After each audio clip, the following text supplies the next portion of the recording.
بسم اللہ الرحمن الرحیم۔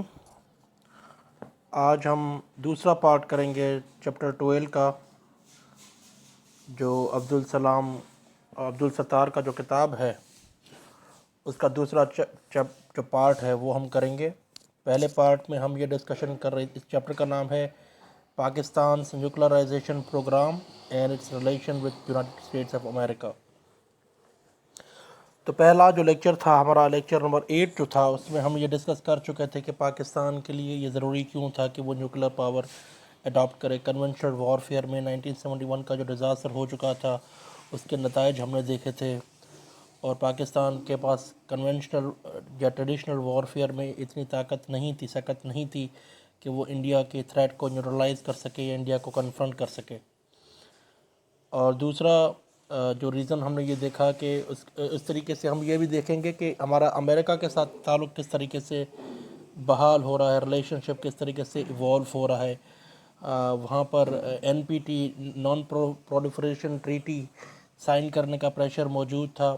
آپ کو پتہ ہے کہ NPT ایک باڈی ہے، انٹرنیشنل باڈی ہے، جو بھی اس کا سگنیٹری ہوتا ہے، کوئی بھی ریاست، کوئی بھی اسٹیٹ اس کو سائن کرتی ہے تو اس کے بعد وہ نہ صرف وہ ٹیکنالوجی امپورٹ کر سکتی ہے، ڈیوائس ایکسپلوزیو ٹیکنالوجی ہو یا ایکوپمنٹ ہو، اس کو وہ ڈیوائس نہیں کر سکتی، اور ایکسپینشن بھی نہیں کر سکی، کسی اور ملک کو ایکسپورٹ بھی نہیں کر سکتی کوئی بھی ٹیکنالوجی۔ اور ایٹم بم کے حصول کے لیے کوئی بھی موومنٹ، کوئی بھی پروگریس ہوگی تو وہ بھی ہمارے جو نیوکلیر سپلائر گروپ ہے اس کی طرف سے بہت زیادہ ریسٹرکشنز ہوتی ہیں، بہت زیادہ سینکشنز ہوتے ہیں، اور اس کے خطرناک نتائج نکلتے ہیں ہماری اکانومی پہ، ہمارے سروائیول پر۔ تو پرانے لیکچر میں ہم نے یہ بھی ڈسکس کیا تھا کہ کینیڈا نے شروعات میں پاکستان کو کچھ اسسٹنس دی تھی، لیکن نیوکلیر سپلائر گروپ جو ہے NSG، وہاں پر کچھ جو سینکشنز تھے، جو سختیاں تھیں، وہ بہت زیادہ تھیں۔